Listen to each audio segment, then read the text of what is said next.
Welcome to another episode of Marketing Tips for Doctors.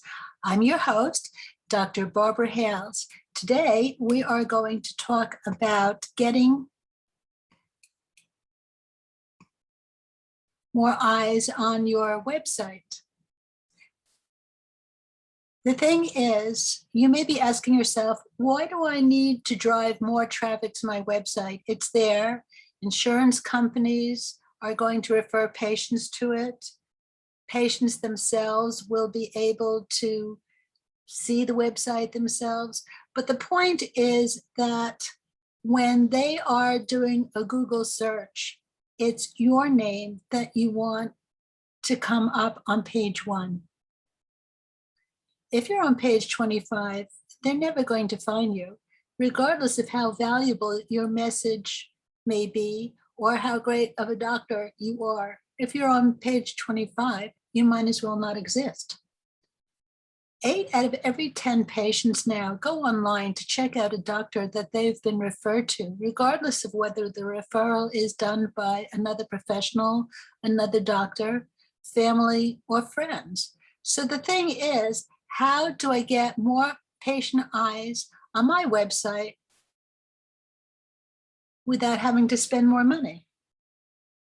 Well, first of all, there are several reasons why you want more views to your site besides what I just mentioned. The 3 most obvious ones are, number 1, ranking. The more people that visit your site, the higher your Google ranking becomes.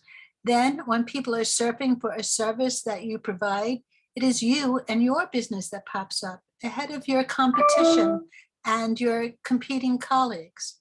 Secondly, you get more patients. The more people that read your great content, the more likely that they will want to speak with you and want to make an appointment. Thirdly, it gives you greater authority. When you rank over your competition, the perception is that the search engines deem you to be the one that they recommend. So, how do you get it? Well, here is a checklist of 15 steps in your traffic strategy. The first one is site readability. This one is obvious. Though your site may look great on a desktop computer, most people are reading information through their mobile devices now, like their smartphones or their iPads. Make sure that your site can be easily viewable on small devices. Secondly is speed. Viewers won't wait long for downloads. If they have to wait more than, like 1 or 2 minutes, they're on to the next thing. The quicker your site loads, the better. Check to make sure that your pages are the most technically involving functionality of third-party plugins, image file sizes, and actual structure of your pages. Third, deals with links. Make sure that all of your hyperlinks work and none are broken. There's nothing more frustrating than clicking on a hyperlink because you want to see the information and absolutely nothing happens. Periodically click on the links in your site to ensure that when others do, they are sent to the place you want them to go.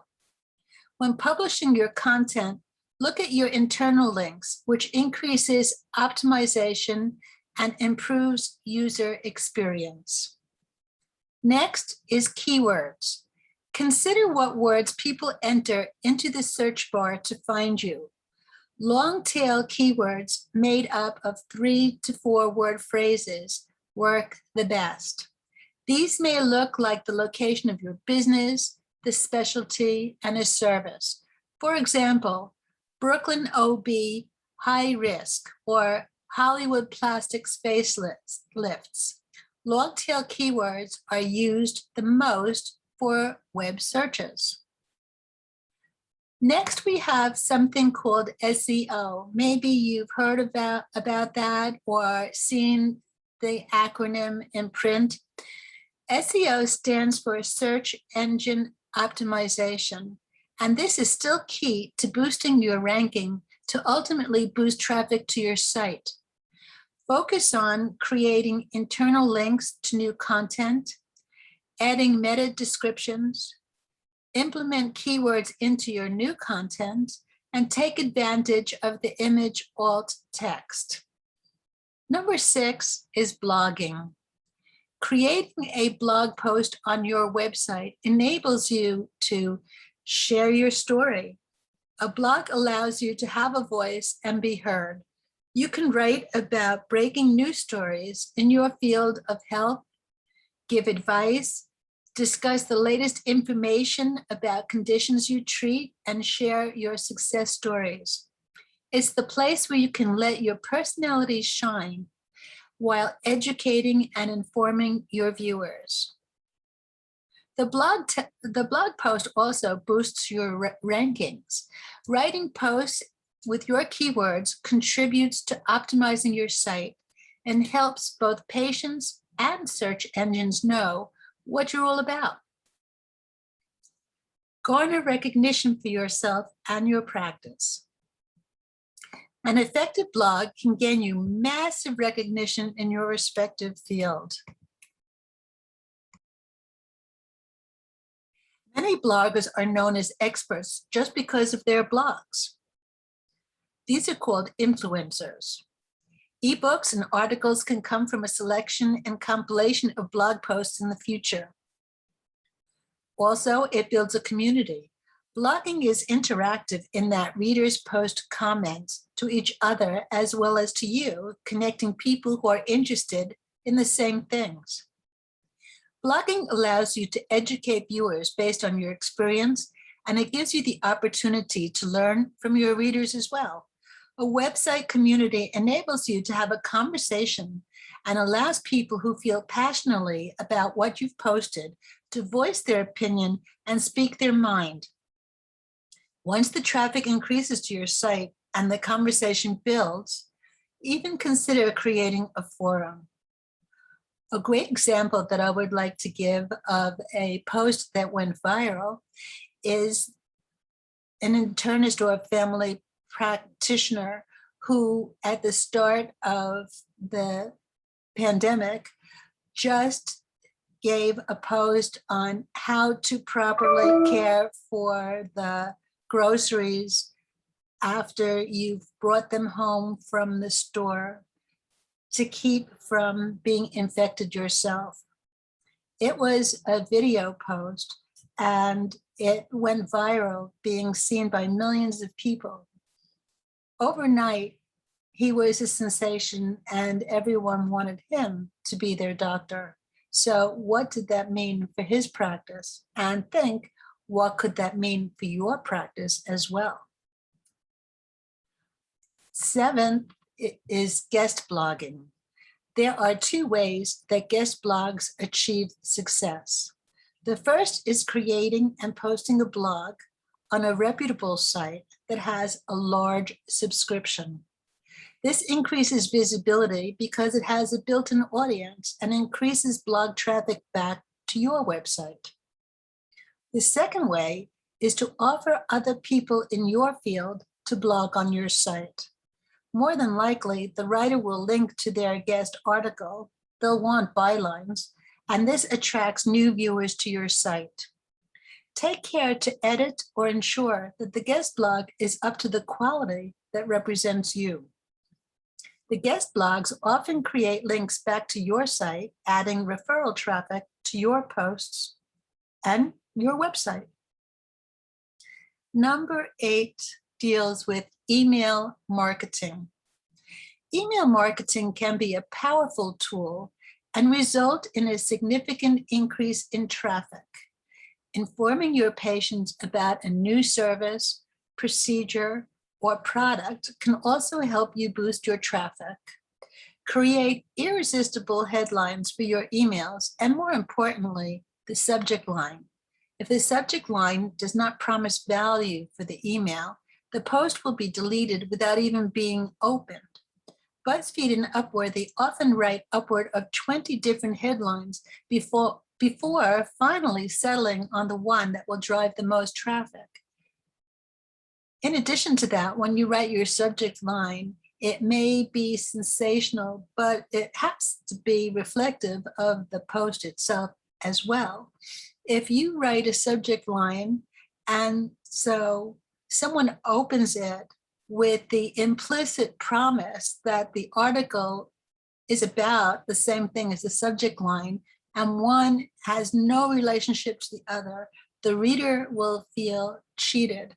Not only will they not read that post and delete it, but it's unlikely that they're going to open up any future posts that you publish.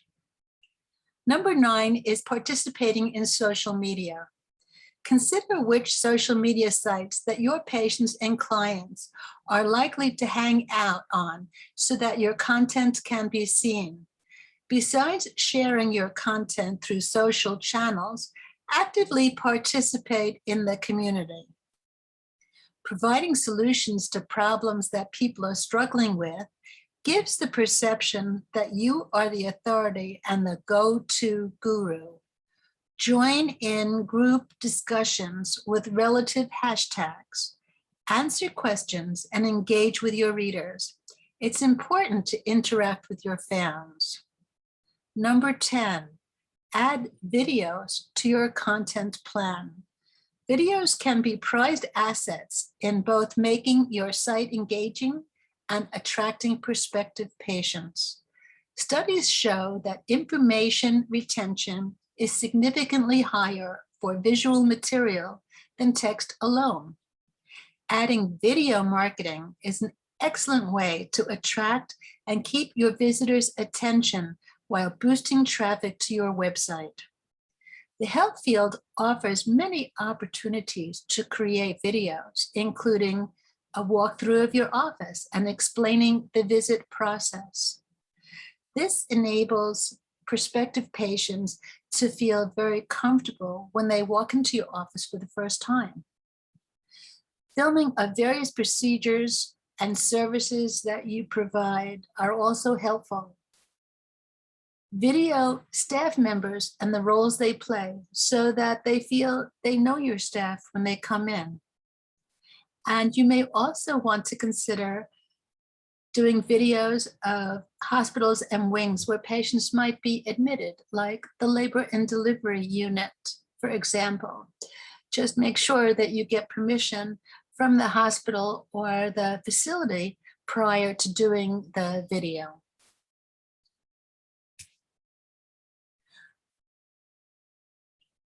Number 11 deals with podcasting.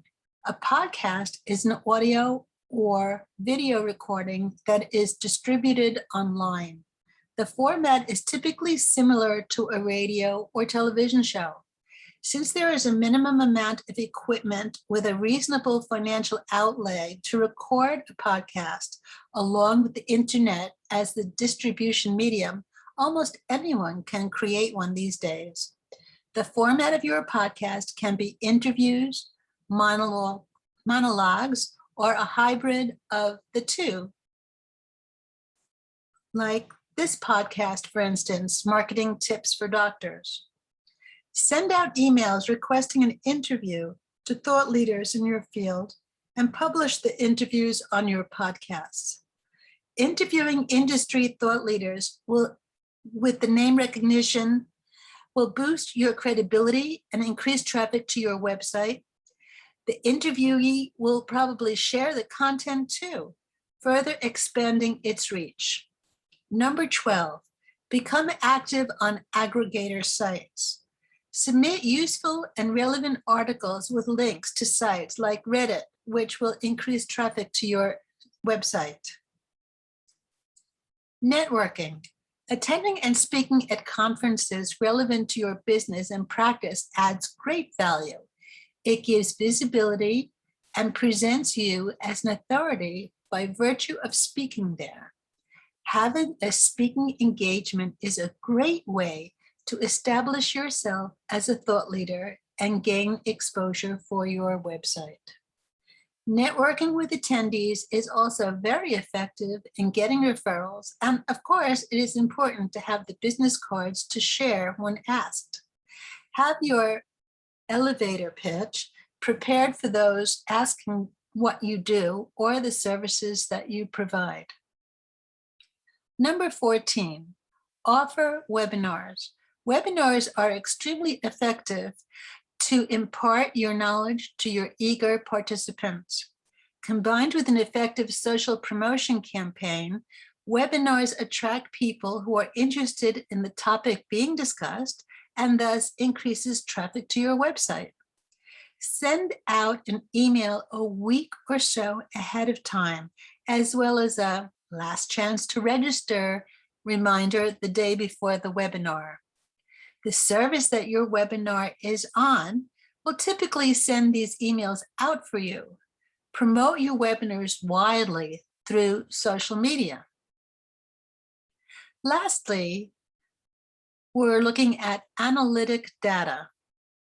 Register for Google Analytics, an invaluable free data source for each page of your website. It's free, at least until now, and hopefully will go on into the future. It is one of the many gifts that Google provides for us. Discover which pages are viewed the most, which are most popular, and the demographics of your viewers. Check out which posts and pages are liked by your audience so that you can focus your content on them. You may be producing the best content on earth, but if no one sees it, then it is as though it wasn't there. Having engaging content on your site also answers the questions that patients and prospective patients call and repetitively ask about. So the content available on your site saves time for you and your staff. If you would like to have a shortened checklist in print digitally, feel free to contact me or contact Barbara at BarbaraHales, Hales, MD.com for a free discovery call. Let's discuss your needs and set it up with or for you. Well, this has been another episode of Marketing Tips for Doctors with your host, Dr. Barbara Hales. Until next time.